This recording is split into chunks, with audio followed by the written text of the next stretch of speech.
रात का आखिरी मरीज। रात के 1:47 हुए थे। डॉक्टर आर्या मेहरा, शहर की एक प्रसिद्ध लेकिन अकेली डॉक्टर, अपने क्लिनिक की फाइलें बंद कर रही थी।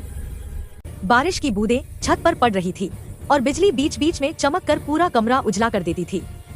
वो खिड़की बंद करने गई, तभी दूर कहीं से आवाज आई, डॉक्टर, डॉक्टर, मदद चाहिए। उन्होंने बाहर झांका, सड़क पर कोई नहीं था। बस एक टूटी स्ट्रीट लाइट के नीचे किसी का साया दिखा, फिर गायब हो गया। उसी वक्त दरवाजे पर दस्तक हुई।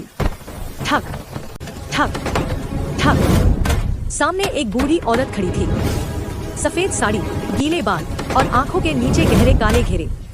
वो बोली, मेरे बेटे को बहुत तेज बुखार है, कृपया चलिए डॉक्टर साहिबा। अभी?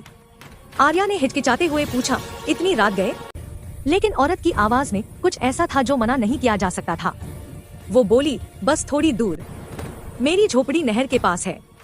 आर्या ने मेडिकल किट उठाई और उसके पीछे चल पड़ी। रात के अंधेरे में वो दोनों चल रही थी।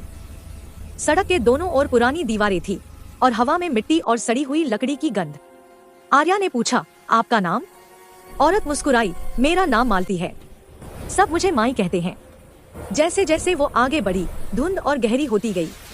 आर्या को लगा जैसे हर मोड़ पर कोई उन्हें देख रहा है। कभी किसी पेड़ के पीछे साया, कभी दूर किसी घर की खिड़की में हल्की झिलमिल रोशनी।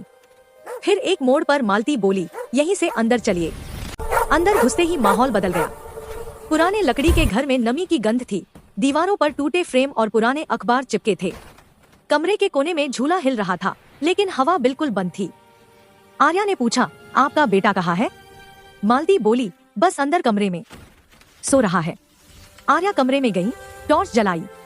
बिस्तर पर कोई नहीं था, सिर्फ एक पुरानी फोटो जिसमें वही औरत और एक छोटा बच्चा थे। फोटो के पीछे लिखा था, राजू मृत्यु 11 अक्टूबर 1997। आज की तारीख भी वही थी, 11 अक्टूबर। आर्या के हाथ कांपने लगे। पीछे से मालती की आवाज आई, देखा ना डॉक्टर साहिबा, मेरे बेटे को नींद नहीं आती। आर्या ने मुड़कर देखा, मालती की आंखें अब काली थी और चेहरा पिघलता जा रहा था जैसे मोमबत्ती की तरह। वो चिल्लाई और दरवाजे की तरफ भागी, लेकिन दरवाजा अपने आप बंद हो गया। बिजली चली गई। बस एक ठंडी हवा का झोंका और एक बच्चे की हंसी की आवाज गूंज उठी, माँ, डॉक्टर आई है। आर्या किसी तरह बाहर निकली और क्लिनिक पहुंची, लेकिन वहां पहुंच कर पाया, उनके क्लिनिक की घड़ी अब भी 1:47 पर अटकी थी, जैसे समय वहीं रुक गया हो। वो पुलिस स्टेशन पहुंची, सब बताया, पर थानेदार बोला, नहर के पास कोई घर नहीं है डॉक्टर, वो इलाका तो 20 साल पहले बाढ़ में डूब गया था। आर्या ने जिद की और पुलिस के साथ उस जगह गई। वहाँ बस टूटी दीवारें, कीचड़ और जंगली घास थी।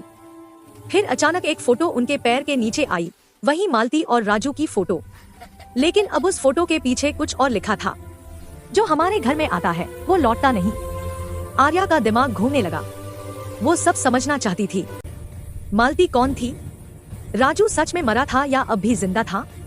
उन्हें शहर के पुराने रिकॉर्ड्स में पता चला कि मालती एक नर्स थी जो 1997 में अपने बेटे के साथ नहर किनारे रहती थी। एक रात सरकारी अस्पताल में गलती से दिए गए इंजेक्शन से उसका बेटा मर गया था। वो पागल हो गई और उसी रात खुद को नहर में डुबो दिया।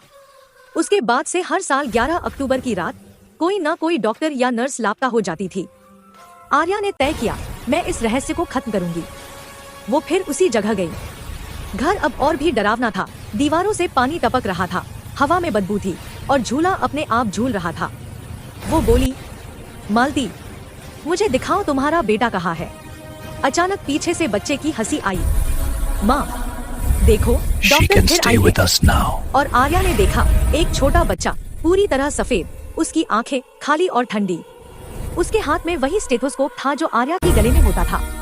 बच्चे ने कहा, माँ कहती है, अब तुम्हारी बारी है हमें ठीक करने की। कमरा बंद हो गया, दीवारें सिमटने लगी, तापमान गिरने लगा। आर्या ने बचे हुए औजारों से दीवार तोड़ने की कोशिश की, पर हर औजार पिघलता गया। फिर दरवाजे पर वही आवाज, अगला मरीज आ गया है, डॉक्टर साहिबा, क्या आप तैयार हैं? और अगले पल सब सन्नाटा। सुबह लोग वहाँ पहुँचे तो क्लिनिक खुला था। टेबल पर मरीज की पुरानी रजिस्टर पड़ी थी। आखिरी एंट्री में लिखा था, मरीज का नाम मालती देवी, डॉक्टर का नाम आर्या मेहरा, स्थिति इलाज जारी है। और नीचे लाल स्याही से सिर्फ एक लाइन, अगली बार आधी रात को। कहते हैं कुछ मरीज मरने के बाद भी इलाज करवाने लौट आते हैं और कुछ डॉक्टर उनके साथ हमेशा के लिए रह जाते हैं।